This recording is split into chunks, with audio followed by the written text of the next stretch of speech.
coming straight out of Canton, 24/7, 365. From the Hall of Fame city, this is Uncensored Football.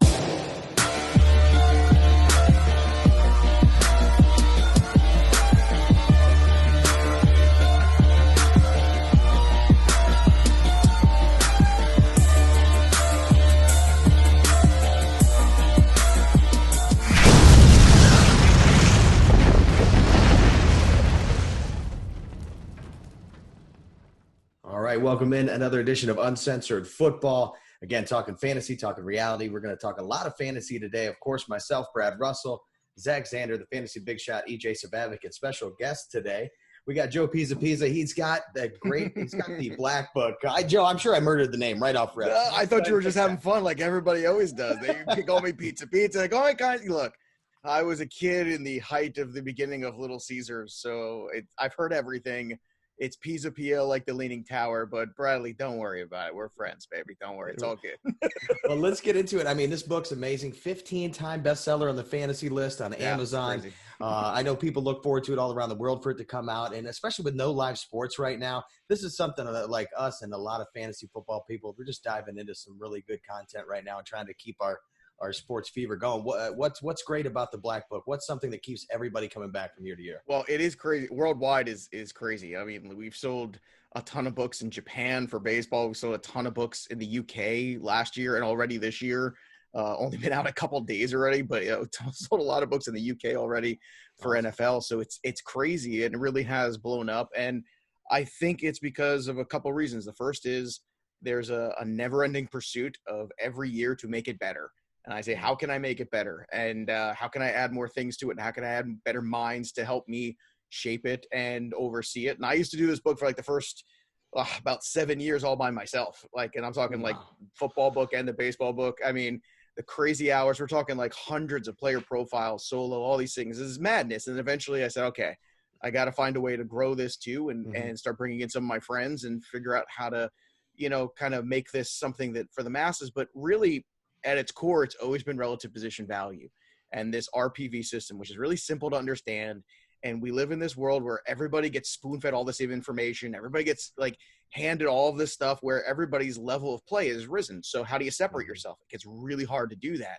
And the great thing about RPV, it's more than just rankings. It's quantified rankings. It's quantified tiers. It tells you not only where the drop-offs are, but how significant they are. It tells you how to take that and turn it into a strategy and approach for standard, for PPR, for Superflex, for IDP, for all of these things. And, we break down specific styles of leagues every year and say, okay, this is how you want to approach 2020. And this is what the first 4 rounds should look like. And this is how, the pool looks like. And we have an incredible rookie section for dynasty players where Scott Bogman, who's a college football madman, gives you hundreds of rookies. It's crazy what he does. We go so much deeper because everybody's playing in different kinds of leagues, in multiple leagues. And we want to be like Lord of the Rings, man. We want to be like that one book to rule them all. And we want to do it in a way that's fun and applicable. There's so much out there that makes my head hurt. And I don't love math, but I love counting money. And I know you guys do too, probably. So winning is good.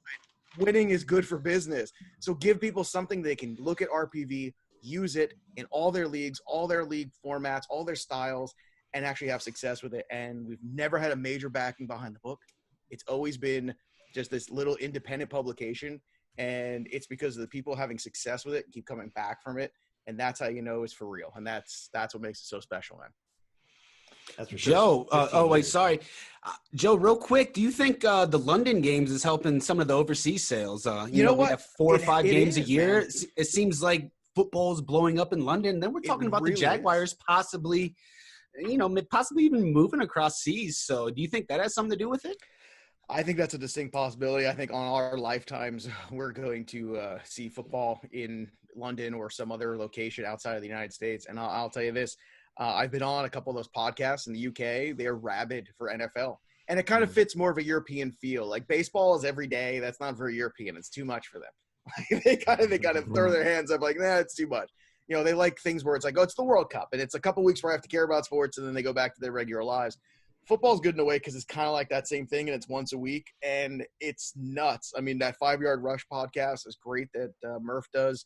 Love going on there with those guys. And I do think we're starting to see a little bit more of the globalization of NFL. And I think that's a good thing for our game in the long run. Absolutely. Dak Prescott's got to get his paycheck some way, man. So, you know. He's going to get paid. Don't worry. London, kick in some Dak jerseys because he needs paid. He wants that Bezos money, man. He wants Bezos money. That's why he's just, I mean, come on, man. Dak, take that money. We want all the money, too, when it comes to fantasy. Let's talk a little fantasy football. Let's get right into it, what everybody loves, and that's rookie running backs. Whether it's dynasty, whether it's redraft, you want to know where the value is. You want to grab these guys. When you look at this year's class, Joe, there's some really good guys coming in. But they're also coming into some spots that have some perennial guys too. Mark Ingram's, J.K. Dobbins comes into Baltimore. You've got Marlon Mack in Indy. They get the kid from Wisconsin. What do you see with some of these rookie running backs and how they will fit in some of the spots that they've landed? Yeah, well, it's a great question. And I think I would normally be more excited and bullish than most, if not for the fact of the pandemic and lack of OTAs and a lot of stuff like that I don't think people are taking into account enough. And I kind of touch on it in the book too, where I was like, look, you know, it's a lot for a rookie running back to gain the respect of the quarterback, the coach, the confidence, pick up pass blocking, pick up all these little intangibles and not put the ball on the ground. There's so many like little things for the running back that has to click correctly. And the more reps you have, the more time you have, the easier that is. With the current situation being kind of questionable, I think it's something that you have to take in mind. Now, it's not saying I'm not excited about them, but overpaying for them, I think, is a dangerous pursuit. I love the landing spot of Clyde Edwards-Helaire. I don't love it as much as Jake Seeley, who wants to draft him like, you know, number 7 or 8 overall. I had him on my podcast, and I yelled at him because we're friends. I yelled at him about it for a good 20 minutes and how ridiculous it was. But I think it's a matter of loving the spot. Like, I love CEH in that. He is – I used to say, man, he reminds me of LaShawn McCoy. And then he ended up there, and I'm like, oh, my God, look at that. Like, this is a perfect spot for him. And I remember texting Adam Ronis, who worked on the Black Book with me this year, and I said, all right, you got to put me in my place here. Are you as excited about this landing spot for Helaire as I am? He's like, oh, yeah.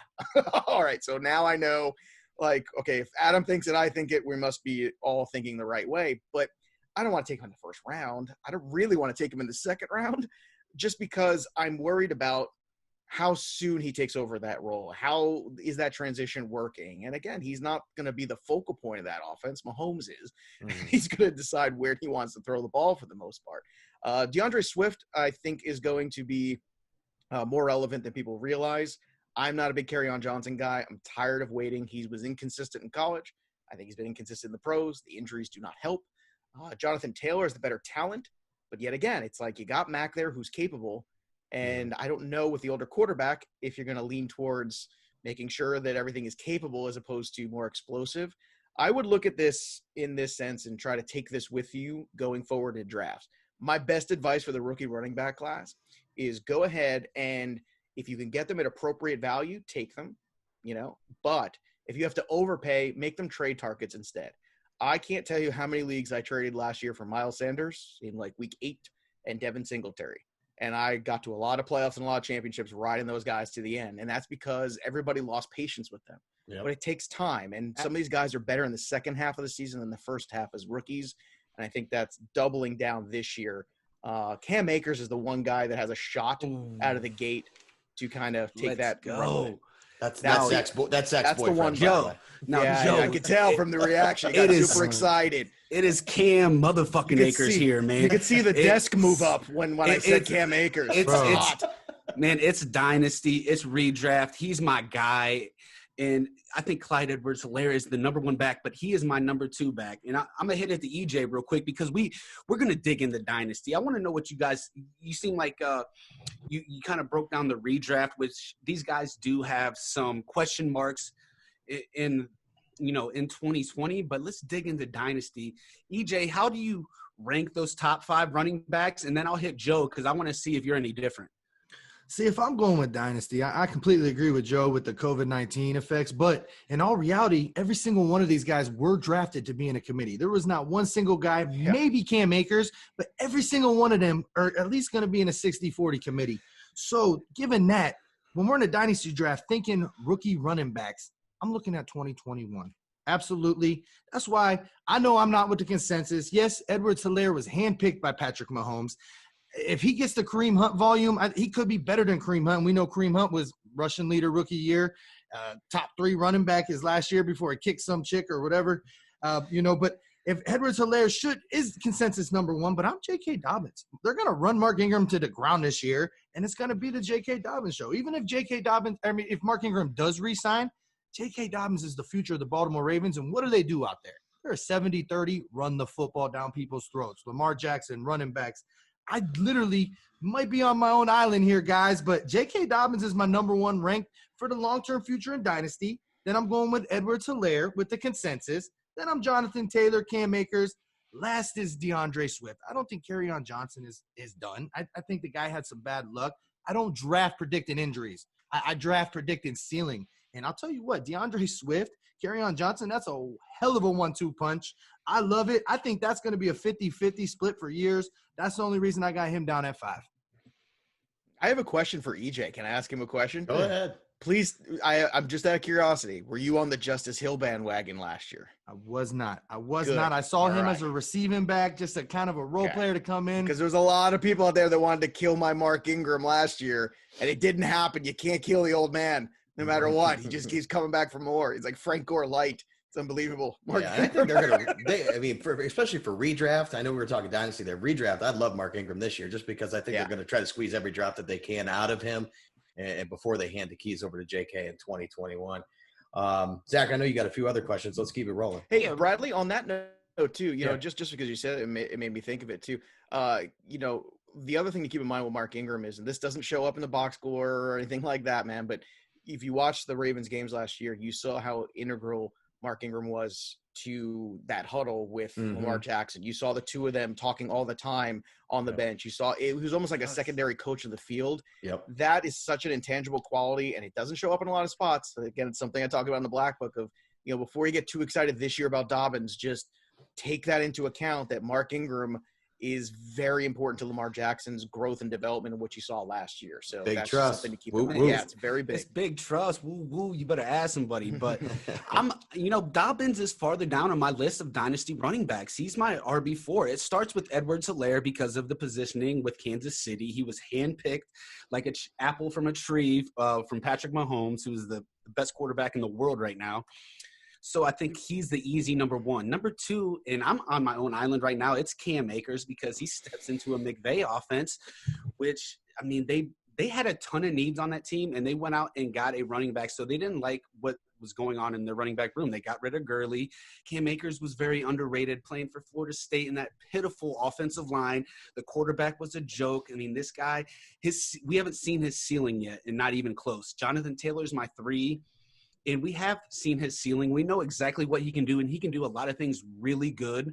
And everybody loves the Indianapolis offensive line, but I think Marlon Mack is going to be a problem in 2020. Now, he's probably going to get out of the way in 21, but Jonathan Taylor doesn't excite me in the open field like Cam Akers does. He doesn't excite me in the pass game like Akers does, so that's why he's a little bit behind him. Dobbins is my 4. And DeAndre Swift fell into the shithole of Detroit Lions, and he's my 5th, even though he was my number 1 rated running back preseason. And that's how the top 5 kind of float for me. Yeah, mine are pretty close. I got Edwards-Helaire, Jonathan Taylor. I got him 2nd. I got Cam Akers 3rd, Swift 4th, and JK 5th. So we're all kind of in the same boat, depending on who you are, what you're looking at, and what you're trying to do. It's a stellar class, but there's a lot of kind of bumps in the way of 2020 value, and we've mentioned a lot of them, the Marlon Macks, the Dame Williams. Joe, I'm going to hit you, and then I'm going to go to EJ after that. Of all these guys that kind of are in the pitfalls of being behind or a rookie running back coming in and trying to take their time, the Marlon Macks and the Dame Williams and the Kerryon Johnsons, do you think any of those guys still have really good 2020 value or even dynasty value, or do you think they're just washed, kind of dirty laundry? Well, I was never a Damian Williams guy, so like any of that noise last year, I was trying to put down. I just didn't. I wasn't buying it. I'm also a big Kenyon Drake truther for years and years, so it was nice to see, but going back to even Damian Williams in Miami, which again, the same thing. I just no, he's not the guy. It's not going to be the guy. In terms of, you said some other guys that are in front of these guys, I still think Mark Ingram is still going to have a good year. Again, I think that Rams situation is just wide open. I don't think there's a guy. So it's really up to Akers to step forward. And you're not on an island. Elliot Christ, who did the running backs for the Black Book, thinks the same thing as you. So, he did those running back profiles, and Elliott is about as good as it gets in terms of projectability and things like that. And I could see that happening. I don't think Kerryon is going to be much of a stumbling block because, again, I'm always concerned about him being able to stay on the field and be productive. And knowing Matt Patricia, being the Patriots fan I am, they're going to run the football a lot more than people realize. And I think Swift is going to take that job sooner than later. I think that's more of something where Swift is a really good trade target this year in the second part of the year. The Marlon Mack one is the most difficult one for me. Taylor had some issues putting the ball on the ground in college. And when you have that, that's one of those things that always scares me with NFL guys. If you have a capable back ahead of him who's on the last year of a deal, chances are you're just going to burn him and then move it to the next guy. So whoever said it, I can't remember which one of you, you're absolutely right. Most of these guys all landed in spots where there was clearly someone ahead of them on the depth chart. So it's really a matter of who you think is going to overtake somebody. And I think Hilaire is going to be the first one to do it. Akers has the best next opportunity, and the rest of the guys are all better 21 investments than 20. I was the guy that said that, by the way. No, you're very smart. You're smart and handsome. Yeah. What else do we have to tell you? EJ, of all those guys right there that we're talking about, who is your favorite in 2020? I think Mark Ingram's probably going to be the consensus because I think they're going to run him into the ground. But of all those guys, do you think anybody has anything left in Dynasty, or is Marlon Mack just, a throwaway? I do like Marlon Mack. I think he's a hell of a running back, but again, he has trouble staying on the football field. But when he gets out there, boy, the thing about Marlon Mack is he needs volume. You look at his numbers with 10, 12 carries a game, it's not impressive. But you see that guy get 18 to 24 carries a game, he has big fantasy production. So that's the problem. Now Jonathan Taylor is in there stealing more. Naomi Himes has already stole some volume. I don't see Marlon Mack being he's going to be hit or miss, man. He's going to have his big weeks. People are going to go crazy over him, and then he's going to disappear for 2 weeks. That's how it's going to be in Indy. They're going to kind of play musical chairs at the running back position. But your guy Cam Akers too. I'm not so sure that he's got that job. You're talking about, they got Dart Henderson last year. They already have an investment in him. Henderson. Okay. And then a guy named Malcolm Brown, he tried to leave last offseason, remember? But Detroit tried to take him. But what did Coach McVay say? He said, no, you're staying. You're sticking around here. He brought him back for a reason. So I don't know, man. I'm telling you right now, the model is Shanahan. Everybody wants that crazy running back roulette, just all these running backs coming out of everywhere. But yeah, I completely agree with you. Mark Ingram is going to be the man, but I still think J.K. Dobbins' rookie year will be fantasy relevant. All of them are going to be in about a 60-40 split. All right, I want to get into a little bit. I think what's going to be one of the most interesting teams in all of football, and that's going to be Tampa Bay with Tom Brady going down there. I want to go around the horn here. Who's the pass catcher to own in Tampa Bay? Is it the Gronk? They got a ton of guys down there. Who's the pass catcher to own? We'll start with you, Joe. For me, it's Godwin. Just knowing. Again, I'm Mr. Patriot. If you pan up behind me, you'll see the draft card of Tom Brady framed. It's up there, big blown up there. So. Look, I don't know how this is going to go. It's very difficult for someone to, after 20 years, go into a new system, new team, new organization, and have immediate success. But if anybody could do it, it's Tom Brady. So never say never to Tom Brady. That's the worst thing you could say. Evans is still going to be useful. Evans is going to have moments. But the thing that they don't have is a sustained running game of sorts. And that is one thing the last couple of years when you watch Brady play, they run a lot of play action and they run a lot off the run. And that's something that I'm really concerned with because this is going to be a whole different thing for Tom Brady here. The Tampa Bay running back situation is not good. It's not clear and it's not defined. And I think that could be problematic, but I think Godwin to me is definitely that guy that you would want because he is more of that, I would say that Welker, Edelman type guy, the guy that can get off quickly, the guy that's going to be there for the slants, the quick outs, because Brady has always been incredibly accurate and smart with the football. Gronk, God bless him. I love Rob Gronkowski, but I don't know what a year off from football is going to be. Maybe it's positive for him, but I know the last time I saw Gronk, he looked like the Bionic Man. He had several things all over his arms, his elbows, his necks, his knees, everything. He had definitely lost a step. And I don't know if a year off from contact makes you gain a step. I don't know if it does. And I think anybody who's going in there drafting Gronk as a tight end one is a big mistake this year. I think he is on that fringe and right at the top, or you can match a play maybe. But for me, Godwin's that guy. It's not that I want to dismiss Evans, but I think he just fits better with what Brady does. But if they don't get a running game of some kind to protect Brady and support him a little bit, it could be more difficult than people realize. And real quick, because I want to get their thoughts on the pass catchers too, but I've seen Keyshawn Vaughn, the running back down there. It seems like he's getting a lot of love and a bump, and his kind of ADP is rising. Somebody better. I mean, look, everybody wanted to bump Ronald Jones too. You just don't want him to be Ronald Jones 2.0, and that's the thing. It's like I don't think we have a definitive answer on that, and unfortunately, I don't know how much we're going to see of that and how the preseason is going to shake that out. So maybe next year will be better for Tom Brady than the first year. I don't know. I know there's huge expectations, and I know you can never say never with Tom Brady because every time you tell him no, he sticks it up your butt and tells you. He's like, nope, I'm Tom Brady. So, and I respect that. That's why I love him dearly. That's why I got the little Funko Pop Tom Brady too. I got them all. But at the same time, man, I think that you have to be logical. And in fantasy, I think the best investment is Godwin because he profiles best to the style of play of Brady right now. EJ, what do you think? I absolutely agree, man. We're talking about the GOAT, man. The GOAT, Tom Brady. I think Arians' his favorite guy in that offense. I mean, I saw it from preseason game 1. I mean, literally, I'm talking preseason game, but who was he featuring in all the preseason games? Godwin. It's going to be Godwin. He's the future star of that team.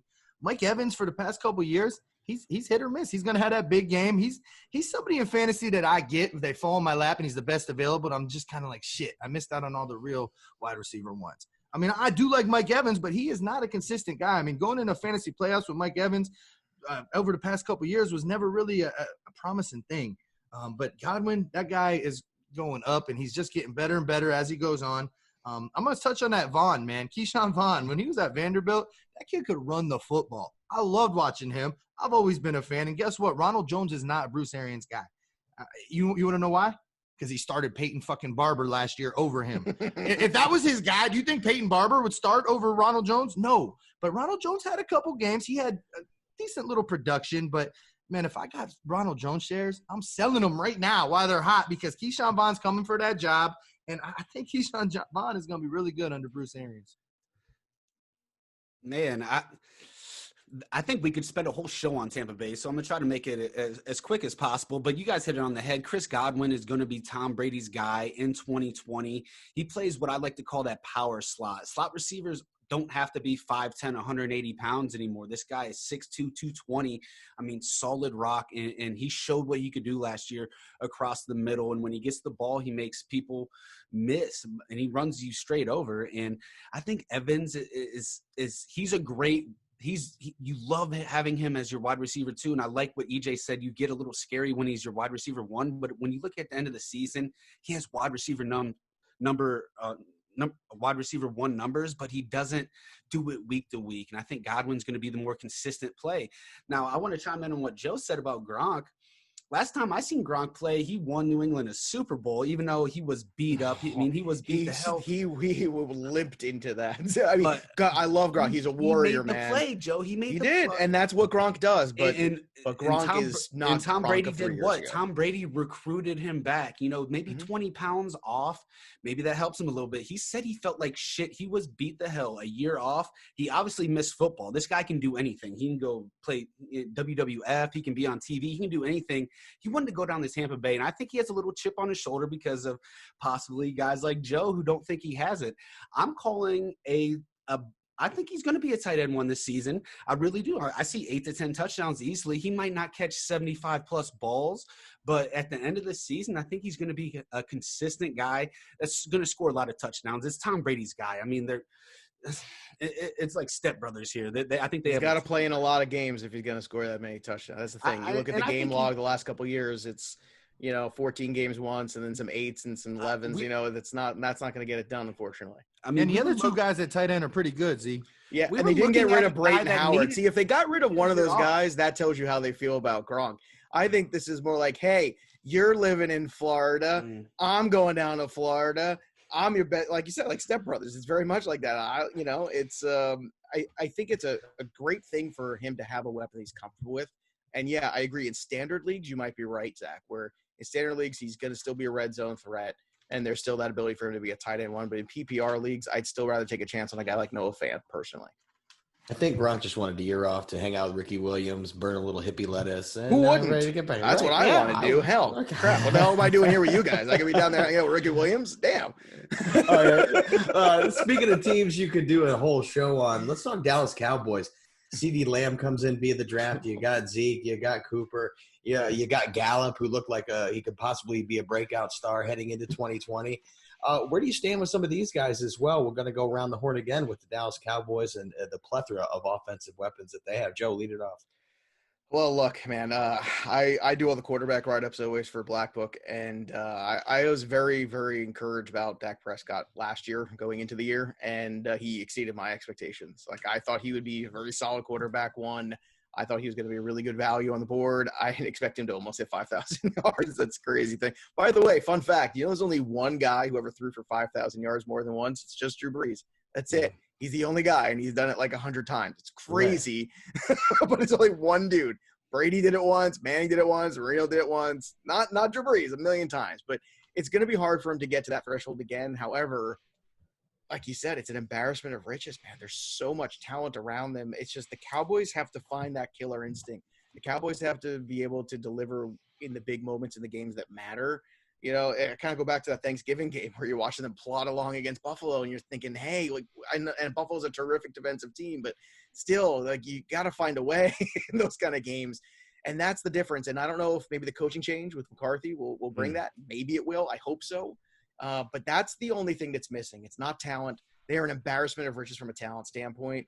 I mean, I'm hard-pressed to find a team that has a better guy at every single spot, maybe save tight end. But, man, at a certain point, you have to find that killer instinct to win football games. So in fantasy, we don't care. We just want them to score. Right. So I have no concerns with that. But, again, the CeeDee Lamb going into this year, I love the talent. I'm concerned about how many targets he's going to get. It's a lot of mouths to feed right now. Again, another guy, all this talent this year in the draft, and hardly anybody looks good for this year, which is kind of frustrating. Absolutely. EJ, what do you think about the talent there in Big D? I mean, it's the most powerful offense in the NFL. Absolutely. Jason Garrett's gone, so that puts a question mark on it. But I'll tell you what, that guy Dak Prescott could be quarterback one at the end of the year. There are so many weapons there. The run game, the line. I mean, it's ridiculous. And the tight end, let's talk about Blake Jarwin after the catch. The kid's an athlete. Then you add CeeDee Lamb, Michael Gallup, Amari Cooper. As an offense in total, it's ridiculously loaded. Now, in fantasy aspect, there is so many weapons that, Amari was wide receiver 1 last year. Expect him to be wide receiver 2 this year. Michael Gallup, wide receiver 2 last year. Expect him to be wide receiver 3. Drop everybody down 1 because that guy CeeDee Lamb, he could be the best of them all. I'm going to tell you that right now. He could be the most talented guy on that team. But it's a loaded offense. You got a new head coach, so we're going to see. But it could go either way. But it'd be hard to be not a top 5 for Dak Prescott because that's what he is. But I'll tell you what, man, I literally would not be surprised if this guy threw 40 touchdowns this year and was a QB1.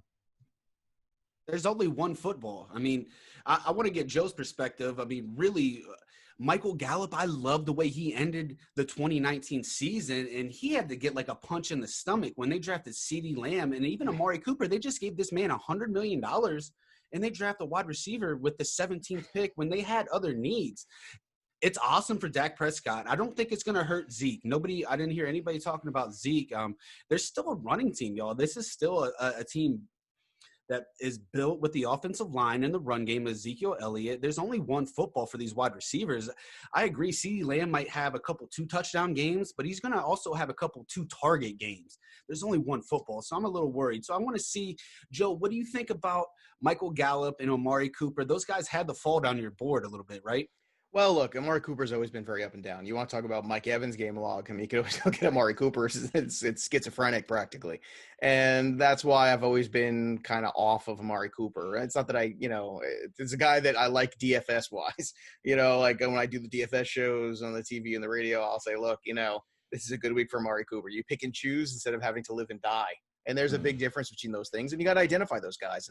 And that's kind of how we write the write-ups in Black Book too. Like, I like to identify that stuff with players and say, look, if you're going with season long with this guy, it might not be the best thing. He's more of a DFS guy or this and that. And I think that's another thing too. We need more of that. We need less like vanilla, bland, general coverage. We need hyper-specific coverage for everybody. I think they just went BPA on the board with CeeDee Lamb, and I don't blame them because he was by far the best talent there. He never should have made it that far, in my opinion. It was shocking. So I don't fault them. And the other thing it kind of did was I think it insulated them from any sort of Dak Prescott holdout or move on. The Andy Dalton acquisition was an interesting one. I think they'd be wrong to not go forward with Dak Prescott and figure that out. But at the same time, I think they've insulated themselves and basically created a situation where they're almost too big to fail, whoever's playing quarterback. So I think that also entered into sort of the mindset of, hey, we have so many weapons. We could put Andy Dalton, we could put any other veteran quarterback, and we could still win a division. I know we're getting close on time here, Joe, and I know you mentioned doing the quarterback, so I wanted to get your thoughts. Danny Dimes, Drew Lock, I think these are guys that are showing some praise. They're kind of rising in draft boards. What do you think of these two guys going into 2020? Well, here's another funny one, man, because me and Scott Bachman, we were like on an island last year about Daniel Jones. I mean, everyone's like, crap. And I live in New Jersey, so every Giant fan wanted to just crap all over Daniel Jones constantly. That's all they wanted to do. And I said, look, I think you're kind of selling the guy short a little bit. And here's a fun fact about Danny Dimes. There was not one game last year where he played with all three wide receivers, Evan Ingram and Saquon Barkley. Not one. So if you're giving him a theoretical healthy team around him, you've improved the offensive line. I think they had a very good draft. They've gotten rid of some dead weight on that O-line. I love what they did in the draft. I thought the Giants had a sneaky good draft. I think some publications like USA Today came out with their win total for the Giants of 4. I think they're way underrating. I think they're going to be a better football team this year. But in terms of fantasy, this is a better fantasy quarterback still than a real quarterback. I'm hoping, again, he led the league in turnovers last year in terms of fumbles. You hope a better offensive line kind of helps with that a little bit. And if it does, all of a sudden you get rid of some of those negatives. And the next thing you know, Danny Dimes can run. He can make plays with his legs. And Drew Lock is another guy. Talk about too big to fail. You've given him Jerry Jeudy, my guy, Cortland Sutton. You've given him Melvin Gordon and Phillip Lindsay, and he's got Noah Fant. I mean, if he screws this up, it's kind of on him. I think you step back and you go, look, it's on you, man. And it's a great situation for a Cam Newton to come into right away and be good. But it seems like they're going to go with Drew Lock. And I think he earned that last year. And I think he performed better than expectations. And when you surround him with that much talent, I think it takes a lot of pressure off. Now they have to make sure they're not the kind of offense that lets the clock click down all the way to 1 every time they run a play. They have to start being more aggressive. They have to start taking advantage of these weapons. Otherwise, what's the point of adding Melvin Gordon and Jerry Jeudy and guys like this? I want to kind of go around the horn on this one too. You talked about RPV, but is there a guy that you'll reach for in 2020 that you have to have on your team? Like a guy that you will say, hey, you know what? I'm going to put the RPV aside. I want him on my team because I think he's just that good, and I might have to reach for him. That's a fun question. I'll tell you what. You know what? Hit the other guys. I'm going to give you a couple of names of going deeper than that and going past the numbers. I'm going to think about that because that's too good of a question there. Okay. Well, we'll start with you, Zach. Who's a guy that in 2020 – I know Cam motherfucking Akers is probably going to be coming out your mouth here shortly, but is there somebody you're going to be reaching for that you want on your team this year in 2020? Somebody in 2020 that I believe I'm going to own more than not is going to be, it's going to be Cam Akers, obviously. This is my guy. I see him. He is an RB2 this season. Nobody can tell me different. I have him as my 16th rated running back in 2020, and that's not Dynasty. That's my redraft board. I'm going to own Cam Akers because I'm going to draft him where I have him rated in the late 3rd round, early 4th round. I honestly think he's going to jump into those Todd Gurley shoes, and he's going to do it. So, I'm riding that Cam Akers boat all the way to the beach every single time. EJ, who do you like that you might just reach for a little bit? My poker face is always strong. I'm playing the board, man. It's hard to say who I'm going to really overdraft. And it also depends on the format. In a super flex, I'm going to get one of them top quarterbacks in the 1st round. It's going to happen. You ain't going to catch me without a premium quarterback in a super flex. If I got the number 1 pick, it's Patrick Mahomes. If I get the number 2 pick, it's CMC or Lamar. I'm going to end up I'm going to get Kyler Murray in the 1st. I'm going to grab a premium guy in a super flex. To a lot of people, that is overdrafting, but I'm going to make sure my quarterback is steady. It's not. You're not wrong at all. And RPV proves that. I'm the reigning super flex league champion.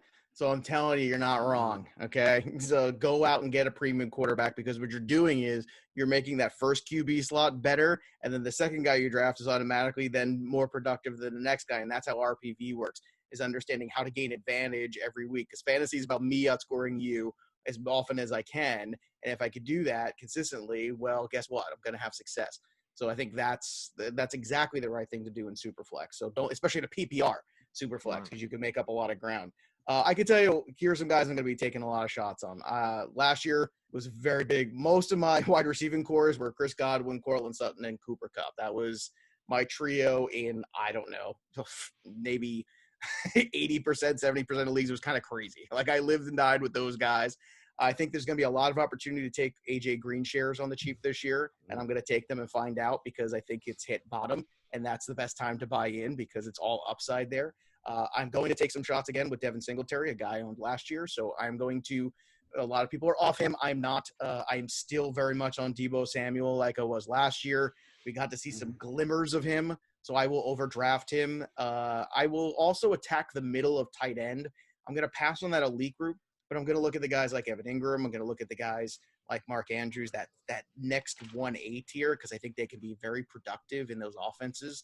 And I think sporadically, you know, George Kittle, we don't know how many touchdowns. We don't know Zach Ertz touchdown totals and things like that. Those are difficult things to gauge. And I think there's so much touchdown upside with some of those guys that I just mentioned, like Andrews and obviously guys like Jared Cook too. There's a lot of touchdown upside with those dudes that I think you can make up some ground there where you're losing some of the PPR points. And I'll tell you what, man, I think you want to take some shots too on Deontay Johnson. I think somebody else is going to catch the football in Pittsburgh with Roethlisberger back. I don't know. I just think he's the best bet right now. I really do. Joe, I feel like you've been watching and listening to our podcast. We have talked so much about Deebo Samuel, so much about Deontay Johnson. I mean, we've been doing we've been great doing minds. a ton. Great minds, my friend. A ton on the second-year wide receivers for sure. And, Brad, I want to get your guy. Who's the guy you're going to own more than anybody else this year? I think, and maybe I'm not, leading blazing trends here, but Sony Michel is going to be a guy that I'm going to kind of go after this year, because I think Bill's going to do what he can do with the quarterback that's not going to know the system as well and not going to be able to go out there and sling it like Tom Brady. I think they're going to have to rely more on the run game. And in years past, I've really not liked owning New England running backs just because you don't know which one Bill's going to roll out there. Whether it's going to be Sony Michel, White, Sexy Rexy will come in there and vulture a touchdown and take a few points away from you and frustrate you as an owner. So this year I'm going to go and feel a little bit better about getting, a Sony Michel or even a White this year when it comes to the running backs there in New England. I like it. Hey, we have about two and a half minutes. Real quick, Joe, is there some player that's possibly considered a round two or three guy that you're trying to stay away from? Anybody in your top 24 that you understand his ranking, but you're trying to stay away from him? Yeah, well, I'm definitely staying away from the big tight ends just because I don't see the pay there. I just don't. I am concerned about Nick Chubb, not because I don't think he's good, but I'm just concerned because I'm being realistic. Kareem Hunt is there for the beginning. The target volume went in the toilet after week 10 for Nick Chubb, and I think those are guys to just be aware of. I'll tell you the inverse, too. DeAndre Hopkins is not getting enough love, and it makes me sad. It makes me happy because I feel like he's dropping in drafts already, and give me all the shares. But I think those are, Nick Chubb is definitely the guy. The tight ends are definitely the guy in the top 24 too. You know what? That 24 is pretty good this year. I'm probably not going to go as crazy after Austin Eckler as a lot of other people do because I was going to say that Phillip Rivers going away, even though the offensive line was so bad last year, Phillip Rivers, I think, has something left in the tank. He's gone on to the Colts where he knows Frank Reich. He worked with him in San Diego. He knows the OC. It's going to be a good situation. He went from the worst O-line to the best O-line. And I don't love Tyrod Taylor's ability to run that offense. So Eckler's a guy that I'm probably going to fade and give me all the Derrick Henry shares again, just like last year. Absolutely. Real quick, EJ and Brad, a couple guys you're staying away from. We have about a minute. Go ahead, EJ. Yeah, I'm all about Nick Chubb because he's got a new guy in town named Stefanski, and we saw what he did with Dalvin Cook. And I just think Nick Chubb and Kareem Hunt, I wouldn't mind starting them both at the same time because with Stefanski, the way he runs the football, does screens, gets them guys open in open space. As far as in that top two rounds, who would I fade? That's a really, really tough one. I would have to say right now on my list a little bit. I'd have to say Nuke Hopkins. There's so many weapons there. There's that big guy coming back that didn't even play last year. The ball's going to go everywhere. I do think he's elite, but he's got a new quarterback, new system. He's going in the first round. I mean, they're drafting him in, very early, and I think Devontae Adams has a huge bounce back. So if I'm going between the two, I might go DA. I'll take Nuke then. I'll draft him on my team. Nuke too. I know we're going to run out of time here, and I want to say thanks to Joe for coming on again. Make sure you check out the Black Book 2020 edition, a 15-time bestseller on Amazon. It's great stuff. I know everybody goes out and buys the magazine. Step your game up. Go get the Black Book on Amazon and go win yourself. Yes, exactly. Go win yourself some fantasy leagues. Check out the Black Book. Thanks for joining us today.